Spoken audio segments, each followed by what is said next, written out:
How's it going, everybody? Austin Covey here, and today we're going to be opening up and taking a look at the Intensity Pro 4K from Blackmagic. So I bought this a little while ago to use for a VHS capture. I tried some other methods. I had a clear click device and a couple other things I'd messed with, and I just wasn't super thrilled with what I was getting out of them. So I thought, well, I'll spring for the fancy, appropriate product, or professional product, whatever you would say, to try to solve this problem. And I'm excited to give it a try and see what happens. So just going to open it up today and then show a little bit of the installation and setup. I'm probably not going to show the installation of putting the PCIe card in the actual computer because it's just like slotted in and screw the hold down bracket down right. But we'll probably show the installation of the software, kind of the setup, and see how that goes. I'm curious to see what that's like. Also curious to just see what comes in the box. So this has not been opened at all. It's still in the wrap.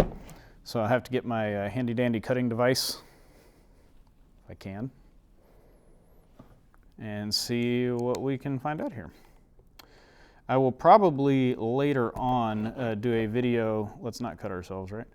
At least I have documentation for insurance if I do, of myself being an idiot.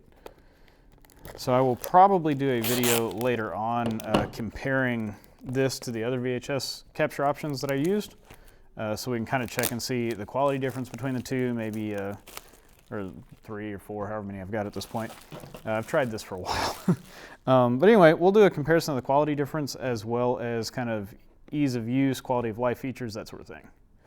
So just flips right up very easily. Oh, that's interesting. It like, instead of these just being flap things, they like fold out. I'll put this away before I cut myself. And it's got 2 little, almost looks like pull-out trays there. That's very interesting. Oh, they are pull-out trays. Huh, cool. So it sort of just flips open and then the trays pull out.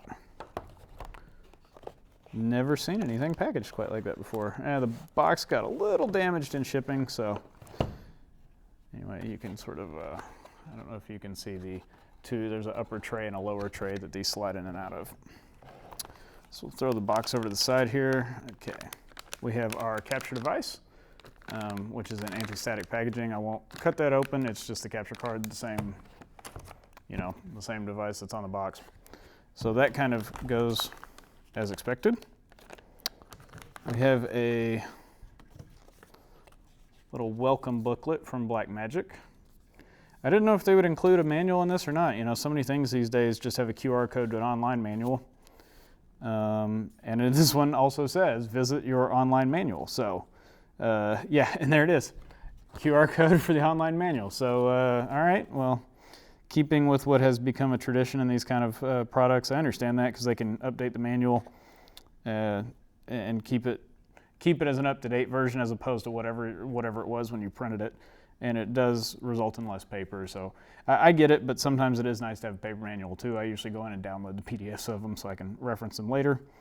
Just have a nice little thank you in here, and then the QR code, and that's about it. It comes with their stickers. To be honest with you, if I had to pick between the stickers and the manual, I'd rather have the paper manual, but that's just me.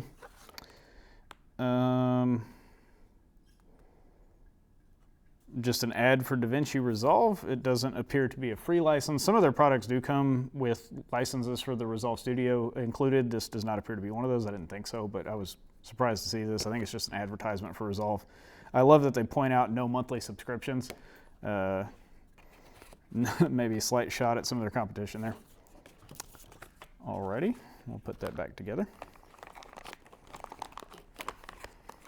Slide that off to the side, and here we have our very interesting set of cables. So this one's an S-Video to, I don't know, 2 RCAs, a green and a blue. And this is the, what do they call it, the octopus cable or something, the breakout cable. So it's this, I'm guessing, I don't know if this is a proprietary cable on this side. If it is some sort of standard connection, please put it down in the comments, because if it is, I don't know what it is. You can kind of see it through the wrapping. I may cut the wrapping off so you can get a better view of it. It does look like some kind of VGA or RS-232 type cable where it's got like the screw-in connections. It's not just like, it doesn't just plug in, it's actually got screws associated with it. So I don't know that pinout though. That's not one I'm familiar with. If that is a standardized cable, please leave that down in the comments. Let me know. I will learn something new. But it does leave you with a whole mess of breakout cables. And they are all labeled. AES, EBU out. I have no idea what any of these things mean. I will obviously have to find their manual and look these up. Hey, I do know that one. Audio in right, okay? I'm not the brightest bulb in the box, but I do get that one. I'm assuming there's a white here that says audio in left. Yes, this guy. Hey, there we go. So got those figured out. The rest of them obviously are video cables, but we'll have to hit up the manual and see what that has. So we'll do a screen capture of the manual and throw that in here as well. I'll go ahead and cut open this blue and green to S video cable. Oops, I didn't mean to tear that, but it will. So we've got the S video connection to a blue and green, which I'm assuming plug into this guy. BY out, Y out. Maybe we go to an in. Is there a blue and a green? BY in, Y in, okay. So I'm guessing these would go to inputs unless you were outputting to an S video device.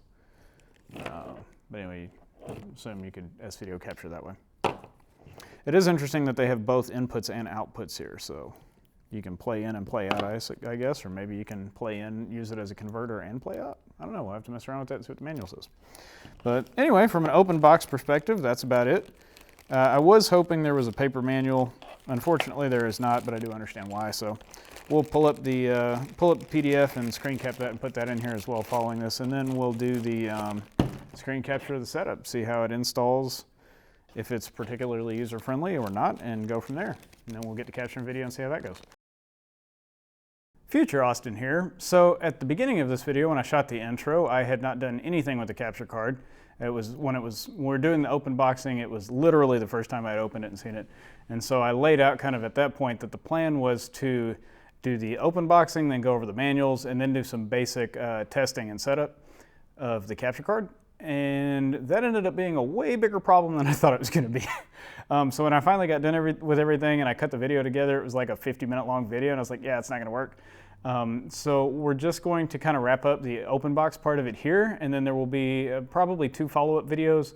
One going over the manuals, which was kind of a kerfluffle. If you've done some research about the Intensity Pro 4K, some other creators that I've seen have talked about their experience with the manual, but some of those videos that I watched were maybe a year or so prior to when I bought mine, and I hope those had been resolved, and spoiler alert, they haven't.